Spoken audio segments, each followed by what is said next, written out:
प्रिय विद्यार्थियों, आज हम हिंदी नाटक का विकास के अंतर्गत स्वातंत्र्योत्तर हिंदी नाटक पर बात करेंगे। जैसा कि आप सभी जानते हैं कि भारत में स्वतंत्रता प्राप्ति की यह घटना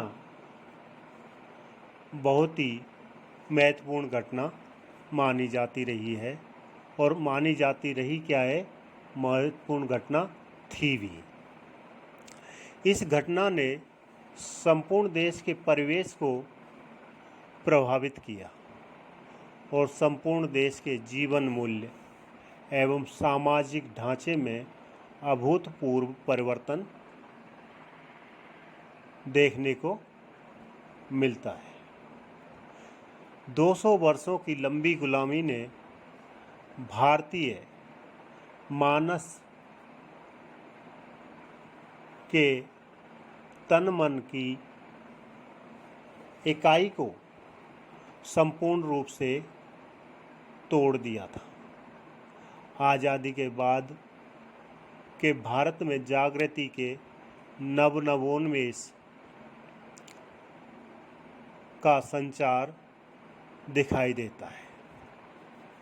यह संचार ज्ञान, विज्ञान, टेक्नोलॉजी, साहित्य, संगीत, कला आदि विभिन्न परिवेशगत तत्वों को अपने ढंग से विकसित होने का अवसर देता है।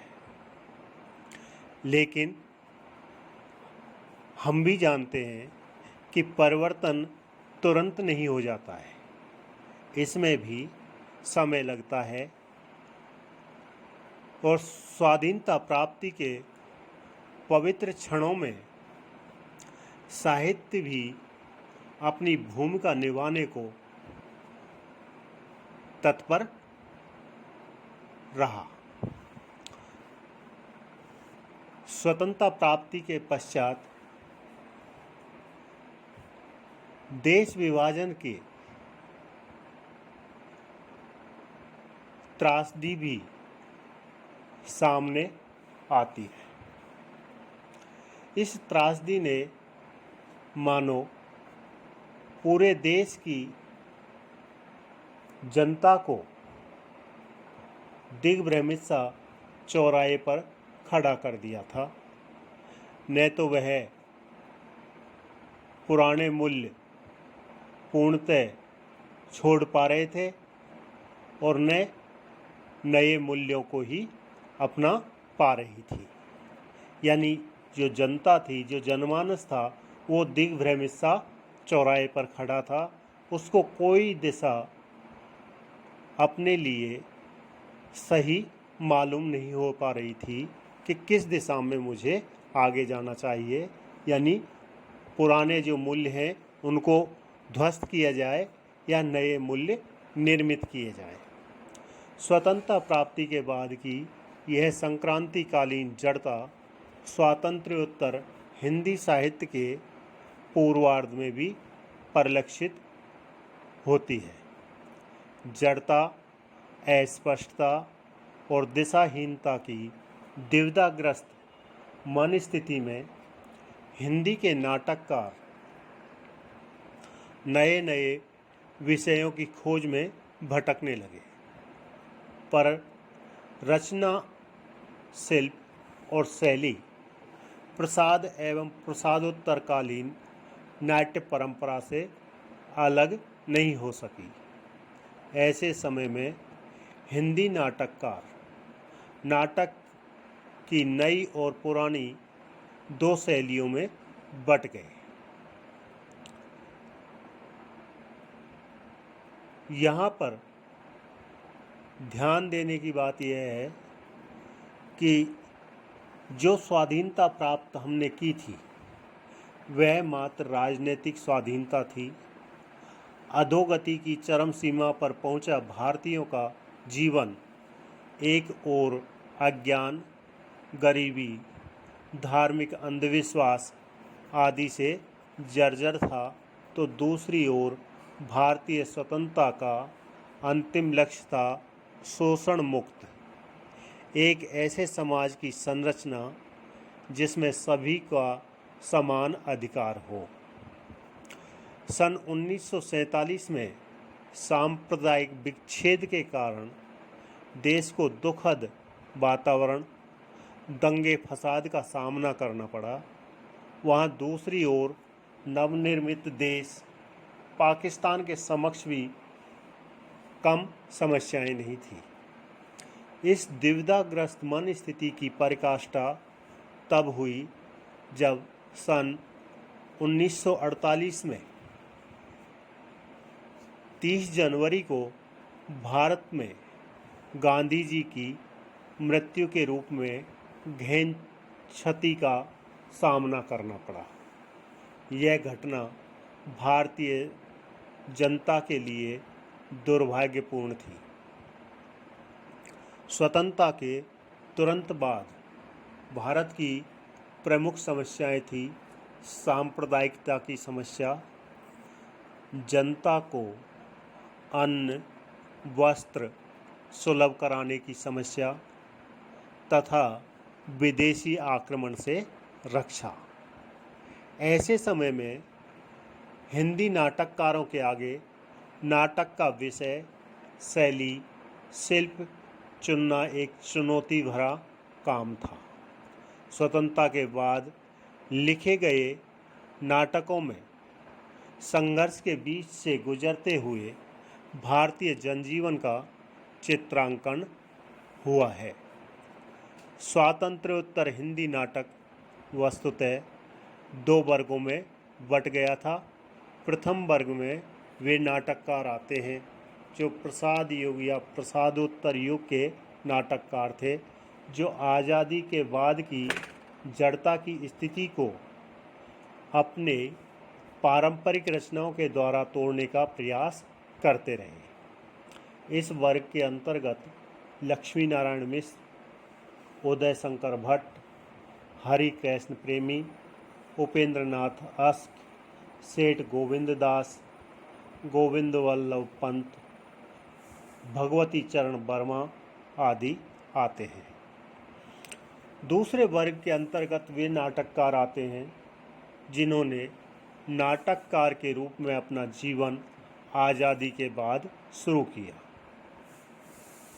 इनमें मुख्यतः मोहन राकेश, धर्मवीर भारती, जगदीश चंद्र माथुर, लक्ष्मी नारायण लाल, ज्ञानदेव अग्निहोत्री, दया प्रकाश सिन्हा, गिरिराज किशोर, मणि मधुकर आदि इस वर्ग के नाटककार रहे।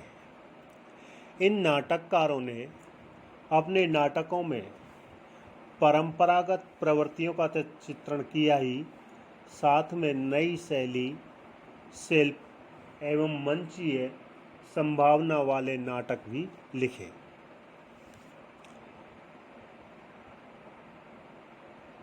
स्वातंत्रोत्तर युग के नाटकों में निम्नलिखित प्रवृत्तियां हमारे समक्ष आती हैं। ऐतिहासिकता। स्वतंत्रता के बाद भी नाटककारों ने नाटकों में ऐतिहासिकता को स्थान दिया है। इन्होंने ऐतिहासिक प्रसंगों के आधार पर अपने नाटकों का वर्ण विषय चुना, यानी कथा वस्तु ऐतिहासिक प्रसंगों को आधार बनाकर लिखी। ऐतिहासिक दृष्टि से अपनी महत्ता रखने वाले वृंदावन लाल वर्मा ने महत्वपूर्ण ऐतिहासिक नाटक हिंदी नाट्य साहित्य को दिए हैं। झांसी की रानी, पूर्व की ओर, बीरबल, ललित विक्रम। झांसी की रानी नाटक 1957 में अपने देश की स्वाधीनता के लिए झांसी की रानी लक्ष्मीबाई अंग्रेजों से संघर्ष करती है और उस संघर्ष में का चित्रण इसमें किया गया है। हरि कृष्ण प्रेमी का उद्धार, शपथ, प्रकाश स्तंभ, कीर्ति स्तंभ, सांपों की सृष्टि आदि ऐतिहासिक विषय को प्रस्तुत करने वाले नाटक हैं। लक्ष्मी नारायण मिश्र का वत्सराज, जगत गुरु, मृत्युंजय, कवि भारतेंदु इस परंपरा प्रवृत्ति के श्रेष्ठ नाटक हैं। रंगधर्मी नाटकों की परंपरा के सूत्रधार जगदीश चंद्र माथुर ने इतिहास के आधार पर समसामयिक युगबोध को अपने नाटकों में उद्घाटित किया है। इतिहास पर आधारित उनका महत्वपूर्ण नाटक है कोणार्क, जिसकी कथा वस्तु भुवनेश्वर के सूर्य मंदिर कोणार्क से संबंधित है, जिसमें वेदना से पीड़ित कलाकार की स्वाधीनता का रक्षक तथा अत्याचारों से संघर्ष करने वाले शिल्पी विशु के अंतर्द्वंद को स्पष्ट किया है। इसके बाद शारदिया माथुर का ऐतिहासिक नाटक है, जो 18वीं शताब्दी के मराठा इतिहास से संबंधित है। मोहन राकेश का आषाढ़ का एक दिन ऐतिहासिक तथ्य पर आधारित श्रेष्ठ नाटक है।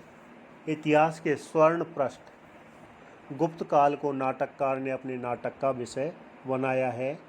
इस नाटक का इतिवृत्त कालिदास के जीवन से संबंधित है। इसके अलावा ज्ञानदेव अग्निहोत्री का अंतिम सम्राट नामक नाटक ऐतिहासिक है। इसमें पृथ्वीराज का संघर्ष में जीवन वर्णित किया है। इस प्रकार ऐतिहासिक प्रवृत्ति को इस काल के नाटककारों ने भी बरकरार रखा है। पौराणिकता। हिंदी नाटक का प्रारंभ पौराणिक नाटकों से ही हुआ था। आज भी पुराणकालीन समस्याओं की तर्कसंगत व्याख्या करते हुए उन्हें समकालीनता से जोड़ना हिंदी नाटककार की विशिष्ट प्रवृत्ति रही है। लक्ष्मी नारायण मिश्र का चक्रव्यूह अपराजित नाटक इस प्रवृत्ति को पुष्ट करते हैं। चक्रव्यूह नाटक में अभिमन्यु की मृत्यु के प्रसंग को कर्णासिक्त रूप में प्रस्तुत किया गया है। कौरव और पांडव दोनों पक्षों का सहानुभूतिपूर्ण मानवीय चित्रण होने के कारण नाटक प्रशंसनीय है। पौराणिक संदर्भ में हमारी वर्तमान राजनीतिक एवं सामाजिक समस्याओं को नाटक में उजागर करने का लेखक ने प्रयास किया है। पृथ्वीराज शर्मा ने उर्मिला नामक नाटक लिखा। उर्मिला की विरह वेदना का मार्मिक चित्रण नाटक की उपलब्धि है। सीताराम चतुर्वेदी ने सबरी नामक नाटक लिखा। इस नाटक में सबरी को दलित चित्रित नहीं किया गया, वह सत्संगी माता पिता की पुत्री दिखाई गई है। धर्मवीर भारती का अंधा युग महाभारतोत्तर पृष्ठभूमि पर आधारित जीवन की विभीषिका को रूपायित करने वाला श्रेष्ठ पौराणिक नाटक रहा है। धर्मवीर भारती ने इसमें पौराणिकता की आड़ में आधुनिक युगबोध को जोड़ दिया है।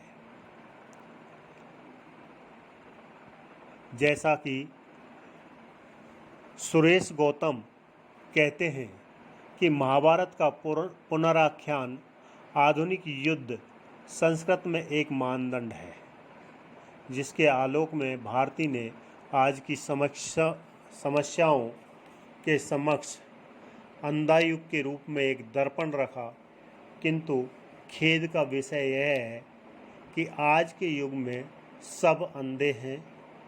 अंधी प्रवृत्तियों से परिचालित आज का आधुनिक मानव इसी कुहेलिका में उलझा अंधा बताया गया है।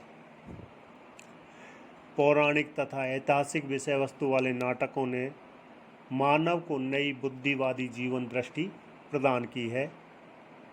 समकालीन अनुभव एवं वैचारिकता के संदर्भ में उन्होंने विभिन्न संवेदनाओं में जीते आज के दबे हुए मनुष्य की झांकी पौराणिक एवं ऐतिहासिक पात्रों में देखी है। पौराणिक परिवेश के फलक पर उन्होंने आज के मानव के जीवन को देखा है। सामाजिक विषय पर आधारित नाटक।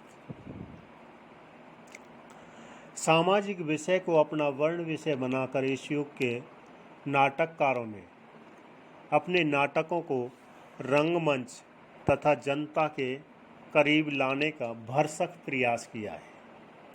सामाजिक समस्याओं को लेकर लिखे गए इस युग के नाटकों में सामान्य जनजीवन की निराशा, कुंठा, संत्रास, द्वितीय विश्व युद्ध के फलस्वरूप तनावपूर्ण भावनाएं, भोगवादी संस्कृति और मानवीय मूल्यों और संबंधों के ह्रास की अभिव्यक्ति मिलती है। जगन्नाथ प्रसाद ने मिलिंद नाटक में विवाह समस्या को अपने नाटक का विषय बनाया है। भगवती चरण वर्मा ने रुपया तुम्हें खा गया नाटक में भौतिक और पूंजीवादी आधुनिक सभ्यता के खोखलेपन को उजागर किया है।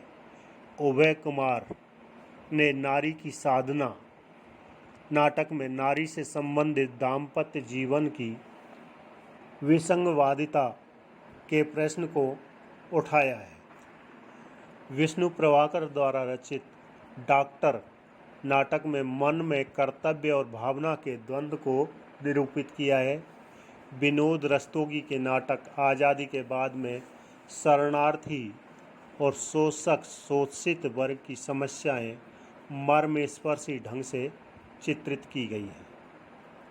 उनका दूसरा सामाजिक नाटक नए हाथ। इस नाटक में प्रेम और विवाह की समस्या निरूपित है। शंभुनाथ सिंह कृत धरती और आकाश नाटक में मिल मजदूरों और पूंजीपतियों का संघर्ष दिखाकर मजदूर जीवन की मार्मिक झांकी प्रस्तुत की गई है।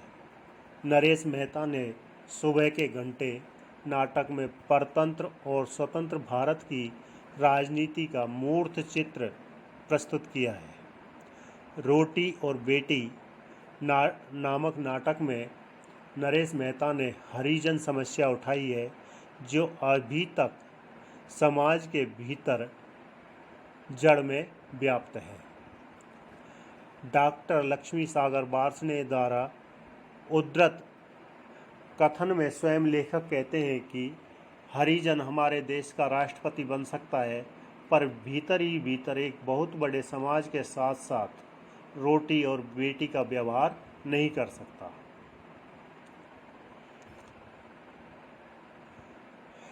इसी कड़ी में लक्ष्मी नारायण लाल का अंधा कुआं नाटक में परिवेश, पात्र एवं समस्या सभी ग्रामीण जीवन से संबंधित हैं। इसमें बताया गया है कि पुरुष प्रधान समाज में नारी यातनाएं विशद हैं। नाटक की झूका एक पात्र है, उसका कथन यहाँ उल्लेखनीय है। अंधा कुआं यही है जिसके संग में ब्याही गई हूँ, जिसमें एक बार मैं गिरी और ऐसी गिरी कि फिर न उभरी। न कोई मुझे निकाल पाया, न मैं खुद निकल सकी और न कभी निकल ही पाऊंगी। बस धीरे धीरे इसी में घुटकर मर जाऊंगी। अतः निष्कर्ष रूप में कहा जा सकता है कि इन सभी नाटकों की विषय वस्तु समाज की विसंगति ही रही है। इस युग के नाटककारों की एक विशेष प्रवृत्ति यही रही है कि जिसमें समाज की समस्याएं चित्रित हों, वर्णित हों। प्रतीकात्मकता। हिंदी नाट्य क्षेत्र में प्रतीकों का आधार लेकर प्रतीकात्मकता शैली में नाटक लिखने की एक परंपरागत प्रवृत्ति रही है।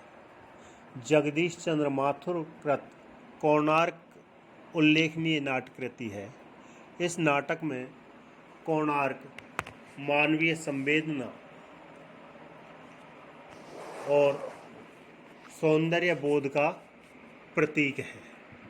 यह नाटक नए और पुराने तथा कथ्य और शिल्प की दृष्टि से नवीन माना जाता है।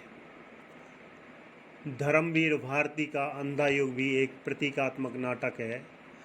महाभारत का विनाशक युद्ध अंधा युग की ठोस पृष्ठभूमि मात्र नहीं रहता, एक प्रतीक बन जाता है। आधुनिक युग के अंधेपन का इसी कृति का शीर्षक भी प्रतीकात्मक है। शीर्षक आधुनिक बोध को व्यंजित करता है।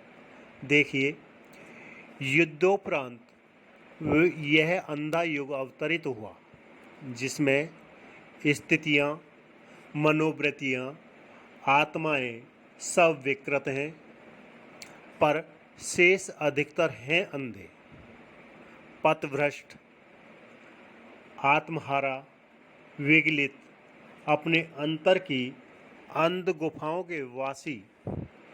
यह कथा उन्हीं अंधों की है और अंधों के माध्यम से।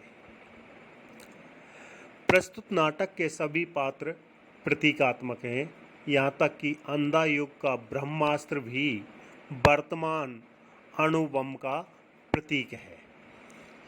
लक्ष्मी नारायण लाल का अंधा कुआं एक प्रतीकात्मक नाटक है। इन्हीं का मादा कैक्ट्स भी प्रतीकात्मक नाटक है।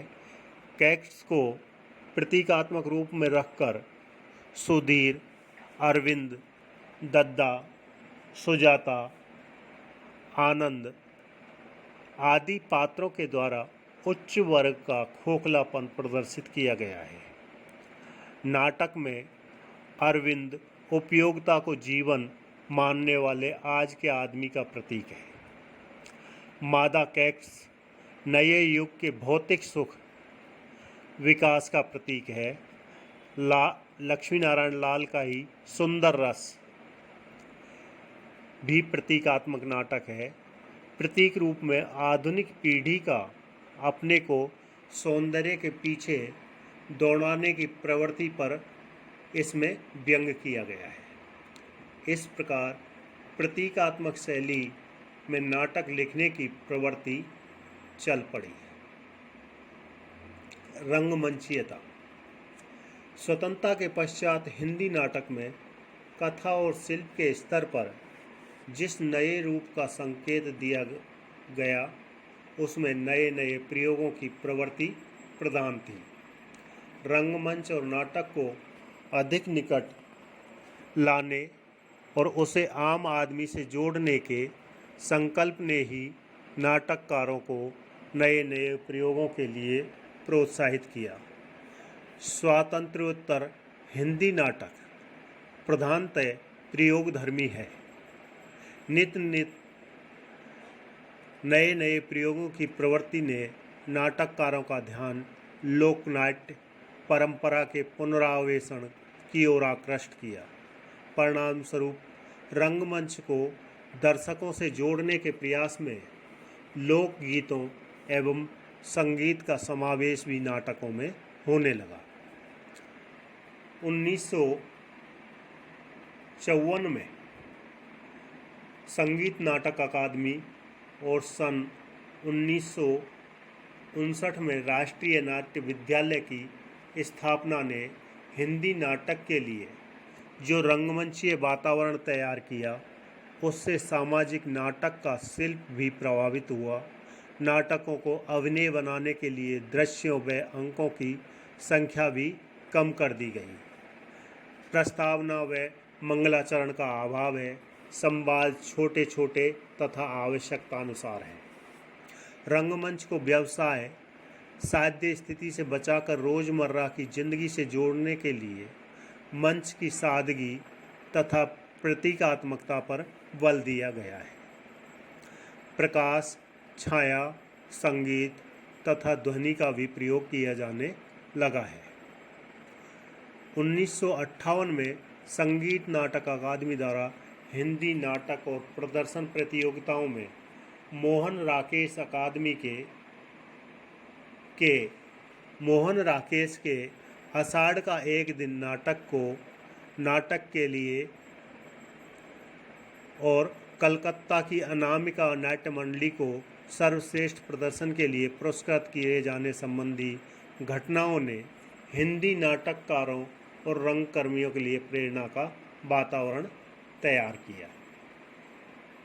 उनमें एक नई ऊर्जा और उमंग का संचार हुआ और हिंदी रंगमंच को समृद्ध बनाने के लिए प्रोत्साहन दिया जाने लगा।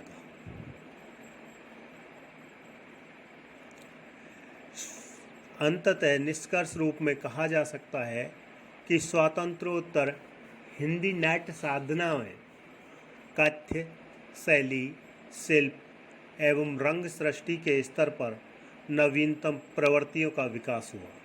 सर्वप्रथम इस युग के नाटकों में युगीन संदर्भ की विभिन्न खेमों में उलट पलट कर देखने की कोशिश शुरू हुई और समकालीन जीवन की सीमाओं एवं उपलब्धियों को चित्रित करने की कोशिश की जाने लगी। नाटक को सामाजिक जिंदगी से जोड़ते हुए कथ्य के क्षेत्र में भारी बदलाव उपस्थित किया तथा विषय के नए क्षेत्रों को ग्रहण करते हुए मानव संवेदना को उभारने का प्रयास किया गया। मानव की सोच तथा शक्ति को विश्लेषित किया गया। यह प्रवृत्ति एकदम नई है। नए परिवेश से नई दृष्टि और नए बोध का उदय हुआ। अतः कथ्य और शिल्प के स्तर पर युगीन जीवन की सबल अभिव्यक्ति के लिए पुरानी लीक से हटकर नया मार्ग ग्रहण करने की प्रवृत्ति हिंदी नाटकों में आई। निश्चय ही इस प्रवृत्ति को जुटाने एवं विकसित करने में इस युग के नाटकों का हाथ है। स्वातंत्र्योत्तर हिंदी नाटक ताजगी की चेतना से अनुप्राणित है। इनमें कलात्मक तेवर के साथ साथ काव्य की विविध भंगिमाओं को भी अपनाया गया है। इस प्रकार स्वातंत्र्योत्तर हिंदी नाटक को आप समझ सकते हैं। आज इतना ही। आप सभी का धन्यवाद।